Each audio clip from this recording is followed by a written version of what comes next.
खुद को कर बुलंद इतना कि हर तकदीर से पहले खुदा बंदे से खुद पूछे, बता तेरी रज़ा क्या है। बुलंदी, कामयाबी, ये सब कहने और सुनने में तो बड़े सुहावने लगते हैं, लेकिन इनके पीछे की मेहनत या जद्दोजहद को केवल वही समझ सकता है जो उन हालातों से गुजरा हो। नमस्कार, आप देखना शुरू कर चुके हैं महोबा न्यूज़ बुंदेलखंड। मैं आपके साथ हिमांक चंद्र। कहते हैं कामयाबी के लिए साधन की आवश्यकता नहीं होती, साधना की आवश्यकता होती है, और इस बात को बिल्कुल साबित कर दिखाया है बुंदेलखंड के महोबा ज़िले के एक छोटे से गांव मवई खुर्द के किसान के बेटे ने।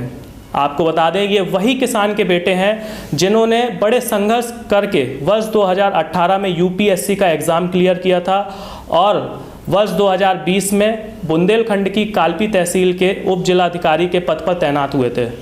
आज वही कालपी तहसील के उप जिलाधिकारी जैनेंद्र कुमार यादव जी हमारे साथ मौजूद हैं। आज हम उनसे जानेंगे कि आखिर किस तरीके से उन्होंने इतने संघर्ष करके इतना बड़ा पद पाया है। सर, आपका बहुत बहुत अभिनंदन हमारे चैनल में।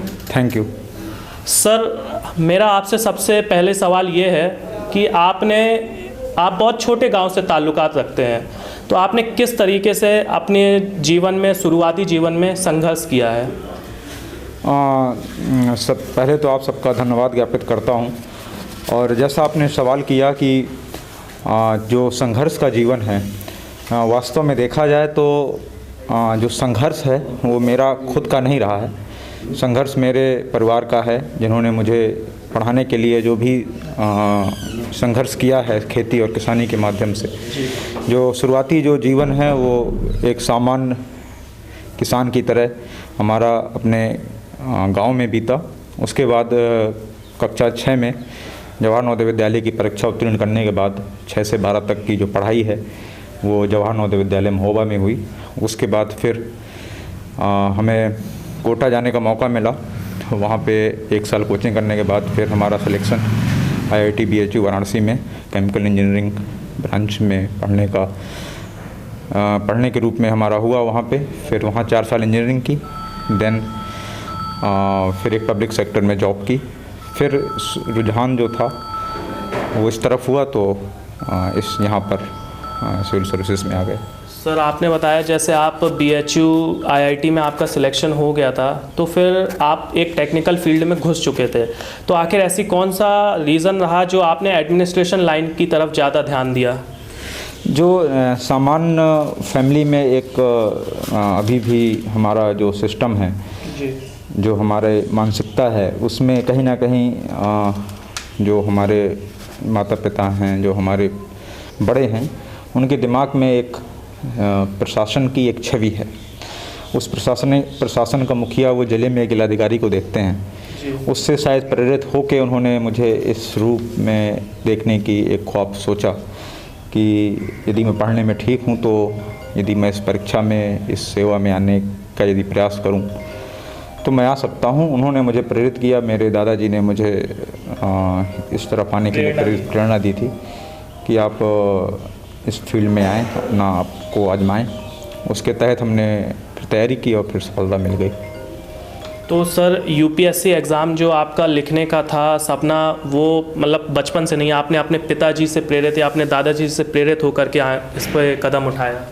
ये ग्रेजुएशन में मतलब मैंने सोचना शुरू किया था। अच्छा। 12वीं तक तो सिर्फ इतना ही था कि हम स्कूल में पढ़ें, अच्छे नंबरों से उत्तीर्ण हों, जो भी स्कूल में नवोदय विद्यालय में जो नॉलेज दिया जा रहा है उसको एक्वायर करें।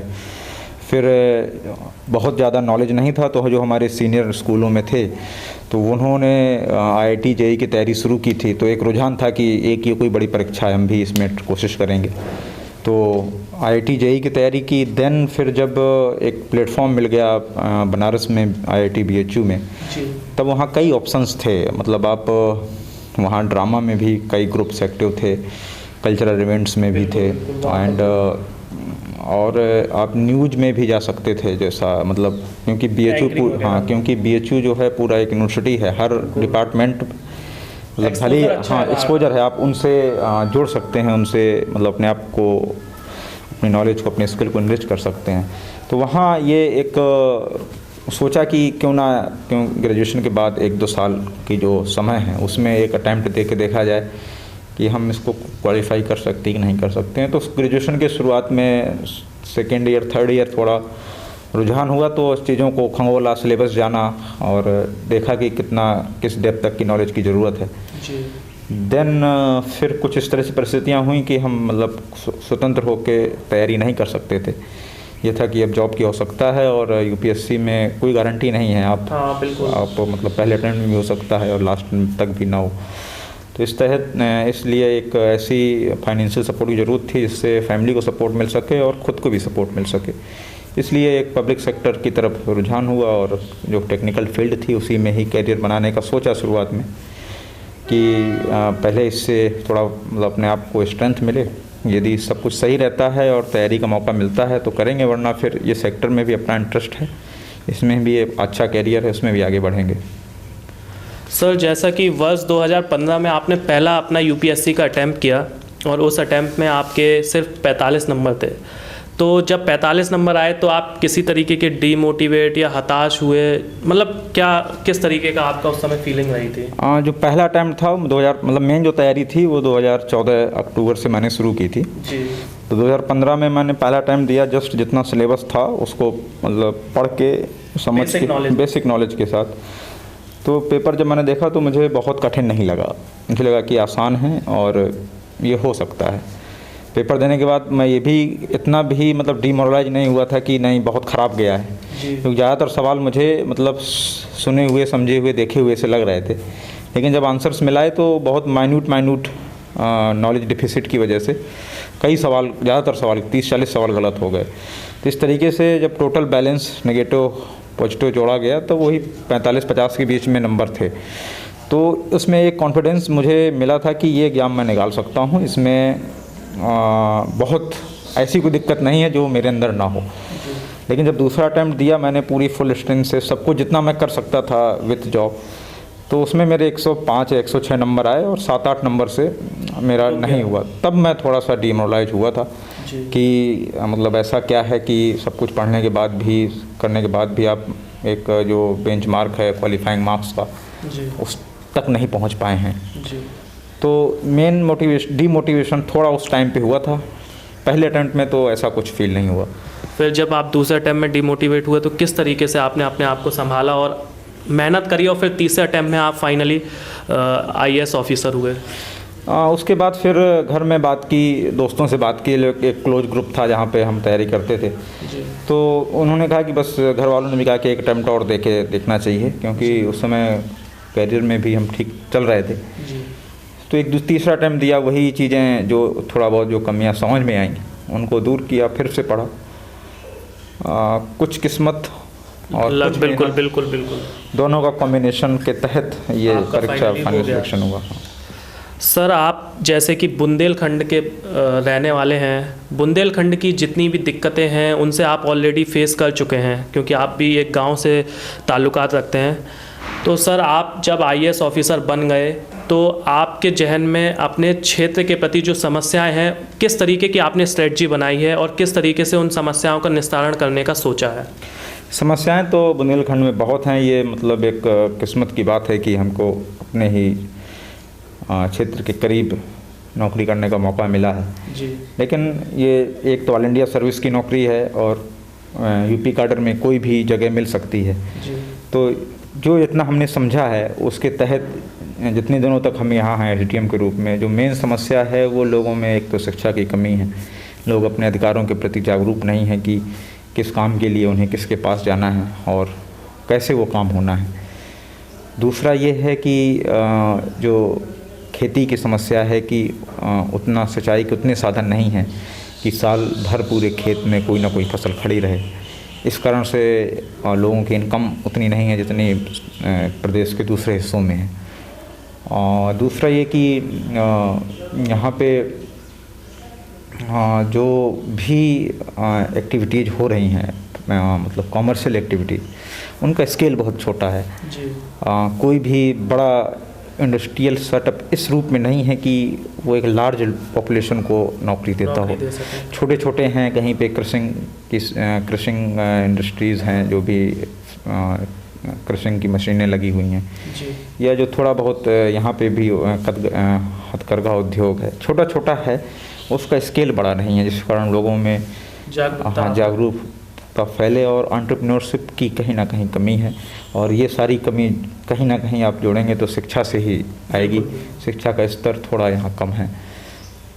सर, अभी आपने जैसे खुद ही बोला कि शिक्षा का यहाँ पर स्तर कम है और शिक्षा की वजह से वो रोज़गार भी नहीं हो पा रहा है जिस तरीके से होना चाहिए लोगों में।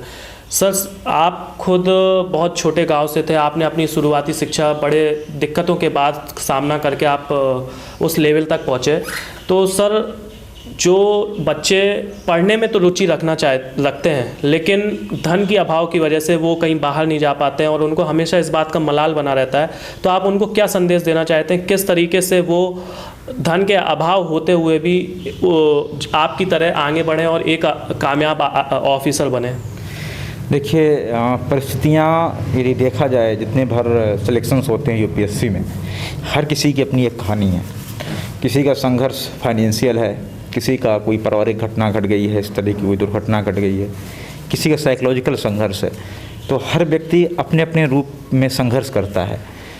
कुछ स्टोरियाँ इस वजह से फेमस हो जाती हैं कि वो बहुत किसी गरीब तबके से होते हैं या किसी दूसरे तरह का संघर्ष उन्होंने झेला होता है, लेकिन संघर्ष हर किसी के जीवन में है, और हमें बस इतना देखना है कि हम उस संघर्ष को कैसे पार कर सकते हैं।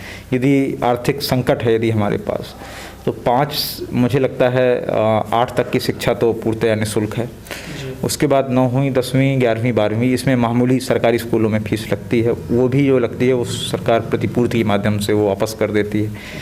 तो 12वीं तक की शिक्षा तो मामूली उससे हो सकती है। बस संघर्ष इस बात का है कि गाँव में पढ़ने वाले बच्चे के पास पढ़ाई भी करनी है और घर का काम भी देखना है, तो वो उसमें थोड़ा यदि फैमिली सपोर्ट मिलता है, बच्चा पढ़ाई में थोड़ा सा मन लगाता है, तो पढ़ाई में वो आगे हो सकता है। खेल कूद में यदि उसका मन लगता है तो खेल कूद के अवसर यहाँ पे थोड़ा लिमिटेड है। पढ़ाई का तो ऐसा है कि आप 12वीं तक पढ़ेंगे, फिर कोई ना कोई कॉलेज है, मिल जाते हैं। लेकिन यदि आप खेल में अच्छे हैं और आपके पास कोई सपोर्ट नहीं है, तब आप वहीं अपने गांव तक ही रह जाएंगे, सीमित रह जाएंगे। तो मेरा ये कहना है कि आप पढ़ाई 12वीं तक तो कर ही सकते हैं, उसके बाद आप कंपटीशन दीजिए।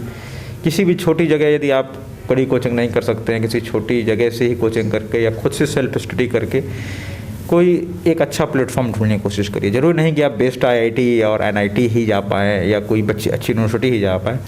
आप शुरुआत कर सकते हैं, आप कोई छोटी यूनिवर्सिटी से ग्रेजुएशन कर सकते हैं, फिर उसके बाद कोशिश करें कि उसके और अच्छी यूनिवर्सिटी में हमें पढ़ना है। जब तक आप हिंदुस्तान की किसी बड़ी यूनिवर्सिटी से कोई ना कोई ग्रेजुएशन पोस्ट ग्रेजुएशन कोर्स नहीं करेंगे, तब तक आप अपनी क्षमताओं को उतना नहीं विकसित कर पाएंगे, जो आपको निखार नहीं पाएंगे। इसलिए आप शुरुआत करते रहिए, संघर्ष करते रहिए, कोशिश करते रहिए कि किसी अच्छी यूनिवर्सिटी से वहाँ रहकर, उसके हॉस्टल्स में रह के, उसके माहौल में ढल के कुछ अपने अंदर की जो खूबी है उसको, उसमें और पैनापन, उसमें और निखार ला के अपनी पहचान स्थापित करने की कोशिश की जाए। बहुत लोग हैं, आप इसी क्षेत्र से बहुत ढेर सारे लोग हैं, हर क्षेत्र से, हर गांव से या हर तकबे से हमारे पास सैकड़ों एग्जाम्पल है जिन्होंने इसी तरीके से अपने आप को कामयाबी पाई। और कोई भी जो बड़ा कामयाब व्यक्ति का हम नाम सुनते हैं, उसका भी जो संघर्ष है वो लगभग इसी तरीके का है, कोई बाहर के लोग नहीं हैं। जैसे एक अमला इकबाल की 2 लाइनें हैं कि खुद ही न बिच गरीबी में नाम पैदा कर, मेरा तरीक अमीरी नहीं फ़कीरी है, खुद ही न बिच गरीबी में नाम पैदा कर। तो ये 2 लाइनें हैं जो मुझे प्रेरणा देती रही हैं, आगे भी देती रहेंगी। तो यही चीज़ों को सबको सोचना है कि अपने आप में आप कैसे बेहतर कर सकते हैं। बाकी ऐसा कोई व्यक्ति नहीं है, कोई भी कामयाब व्यक्ति नहीं है जितना मैंने पढ़ा है, जितना सुना है, जिसके जीवन में कोई संघर्ष न रहा हो। हर जीवन में संघर्ष ही है, हर व्यक्ति का संघर्ष अलग है। हम लेकिन उन व्यक्तियों के संघर्ष को ज़्यादा अप्रिशिएट करते हैं जो हमारे संघर्ष से मिलते जुलते होते हैं। लेकिन ऐसा मुझे नहीं मिला है। मेरे भी IAS में जितने भी बैचमेट्स हैं, हर किसी रूप में किसी न किसी जगह पर संघर्ष रहा है। ये थे हमारे साथ कालपी के उप जिलाधिकारी जैनेंद्र कुमार यादव जी, जिन्होंने बताया कि किस तरीके से उन्होंने अपने संघर्ष करके अपने जीवन पर कामयाबी पाई, और वो उन लोगों को भी संदेश देना चाहते हैं जो गरीब तबके के तो हैं और लेकिन उनमें रुचि है पढ़ाई की, तो वो किस तरीके से पढ़ाई करें, किस तरीके से अपना करियर संवारें। फ़िलहाल आज की खबरों में इतना ही। अब हमारी और आपकी मुलाकात फिर होगी जब हम आपको और भी किसी से ऐसी ही शख्सियत से मिलवाएंगे। तब तक के लिए आप स्वस्थ रहें, सुरक्षित रहें, और भी खबरों के लिए जुड़े रहें आप हमारे चैनल महोबा न्यूज़ बुंदेलखंड के साथ। धन्यवाद।